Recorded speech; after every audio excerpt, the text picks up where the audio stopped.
Good evening. This is Quintus Curtius, and this is the fourth lecture in our series on Cicero's Stoic paradoxes. This lecture is brought to you courtesy of Fortress of the Mind Publications. And in our previous lectures, we've talked about the life of Cicero, the basis of Cicero's thought, and the fundamentals of Stoic doctrine.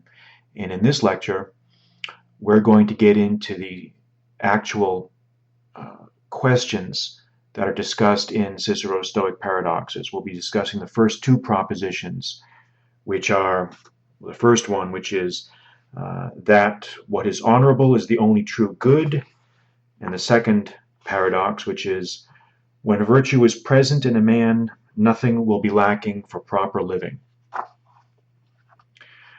Now, before we get into the specifics of discussing these propositions, I want to repeat one thing that I've said earlier about Stoic paradoxes. Don't be confused by the word paradox.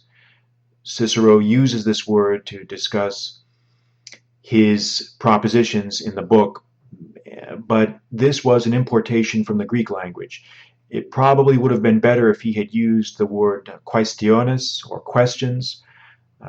If he had done that, the title of his book would be Stoic Questions. That might be a more appropriate, in my mind at least, title for a book, because he's not really discussing paradoxes in the English sense of this word, where we are reaching unexpected conclusions from certain premises and propositions.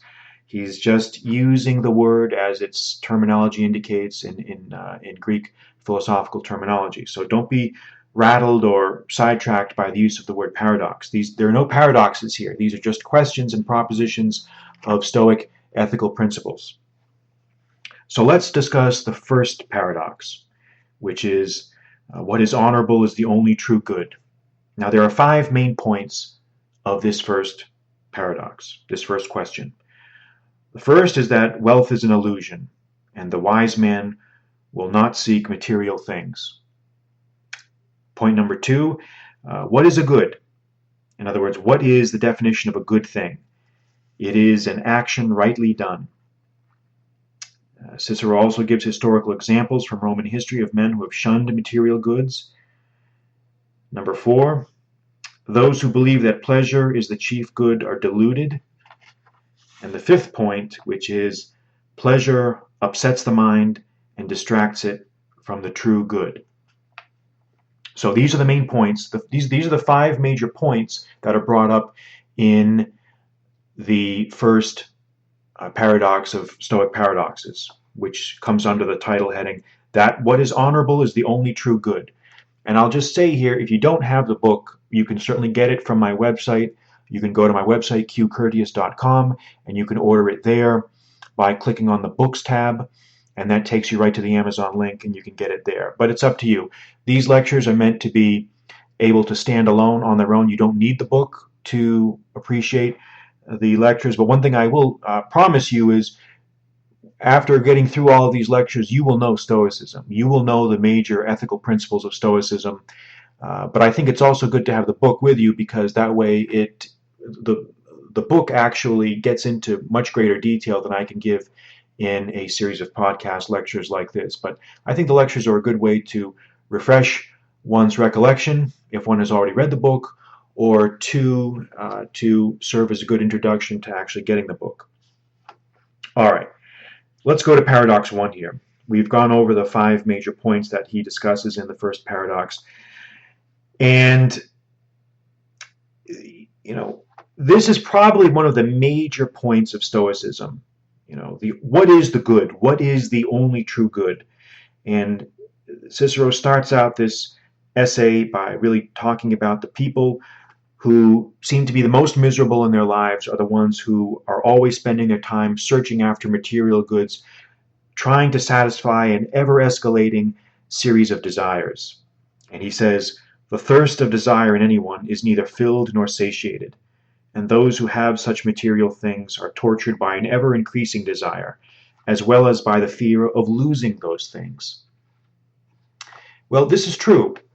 No one is going to say that money doesn't matter, that material things don't matter, that comfort doesn't matter. But it's all a matter of degree. And when we construct our entire lives around pursuing these things, we become obsessed with them. They seize hold of our spirits and they take possession of them to the exclusion of everything else. And this really is what we need to be guarding ourselves against. And this really is what Cicero means when he goes into this sort of detail.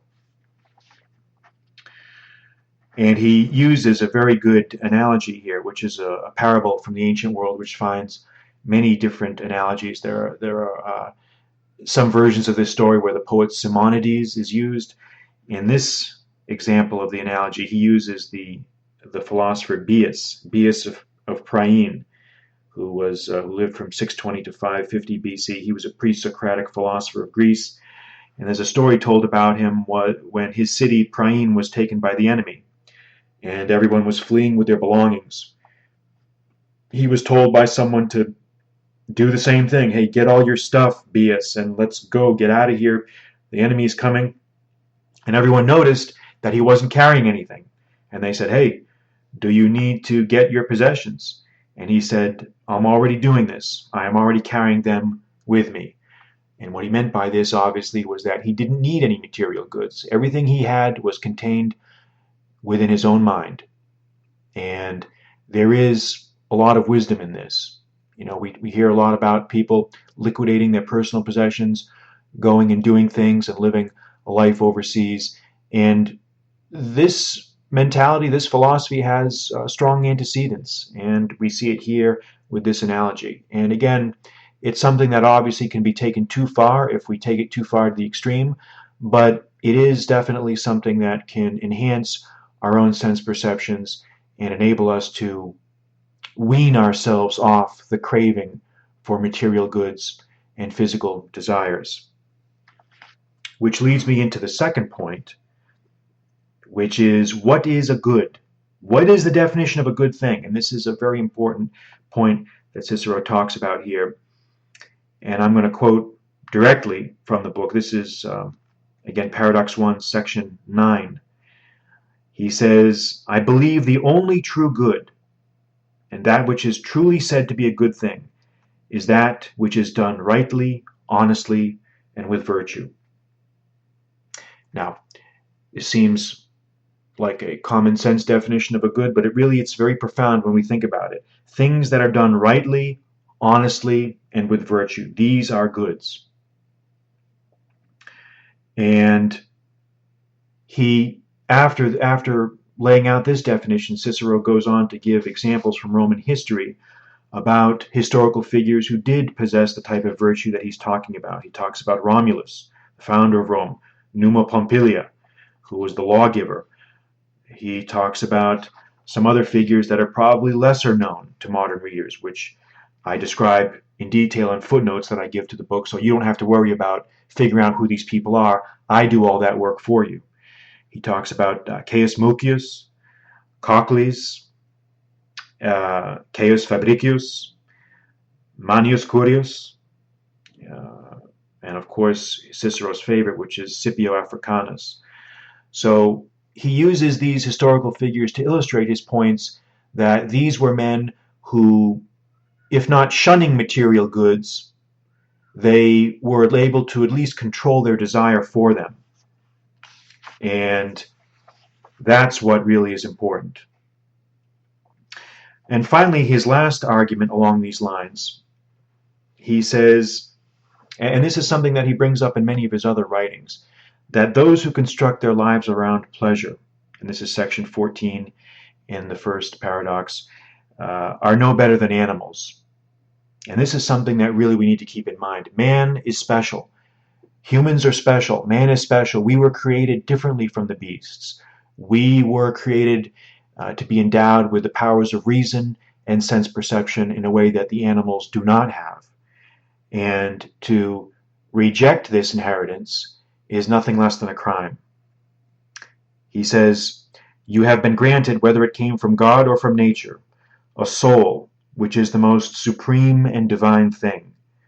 Would you humiliate and prostrate yourself to such an extent that you would believe there is no difference between you and unreasoning quadruped?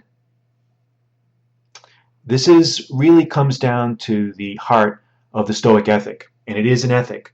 Here Cicero is making an ethical argument, and he's saying, we're different from the animals. Every barnyard animal out there, every animal living in the jungle or swinging through the trees or walking across the dusty savannas is animated by instant satiation of its pleasures. Man should be different. We have the power of reason. We should be aiming for higher goals. We should be aiming for goals that are much more virtuous and much more enduring and lasting. So this is the main points of his first paradox. Let's move on to the second one. And this is paradox number 2. And this one is titled, When virtue is present in a man, nothing will be lacking for proper living. And what are the main points of this paradox, of this question? Well, the main points are these. There are 3 of them. Virtue is an incredible well of strength, number 1. Number 2, death and exile are not real threats to the man of virtue. And number 3, the truly wise man cannot be miserable. And this is probably one of the more profounder paradoxes in the book, because these are points that really get to the heart of the Stoic ethic. And Cicero uses argumentation here to make his points. The second paradox is constructed almost like a harangue or a speech that he's making to someone. And he really makes a compelling argument here that neither death nor misfortune can threaten the man of virtue. And he says in section 18, Do you threaten me with death, that I must flee into exile from all men, or from bad men? Death is terrible to those from whom all life has been snuffed out, not for those whose glory still remains. Exile exists for those whose place of living is circumscribed within certain bounds, but not for those who call the entire world their city. Now think about that. Death and exile can only hurt the man who is limited in his vision, who is circumscribed by very narrow boundaries. But to the true man of the world, to the true person who has risen above these petty accommodations, nothing can hurt him. And this is why we should be striving in our studies of Stoicism to attain this type of mentality so that we can make ourselves invulnerable. And this really, in many ways, is one of the main reasons why I think young men need to study Stoicism, is because it makes you better, it makes you stronger, it makes you more pure, and it enables you to withstand what Hamlet called the slings and arrows of outrageous fortune. Because we're all going to get them. We're all going to get them no matter what we do. Life has a way of balancing out good experiences with bad experiences. And everyone knows how to handle good experiences, but what we need special training in is how to handle ourselves when misfortune hits us. The most profound part of the second paradox comes at the end in section 19, which I will read. And this really comes down to the idea that virtue alone is really what is going to enable us to withstand running the race of life. He says, because no wicked, doltish, or lazy man can have peace of mind, so it also is true that a strong, good, or wise man cannot be in a state of misery.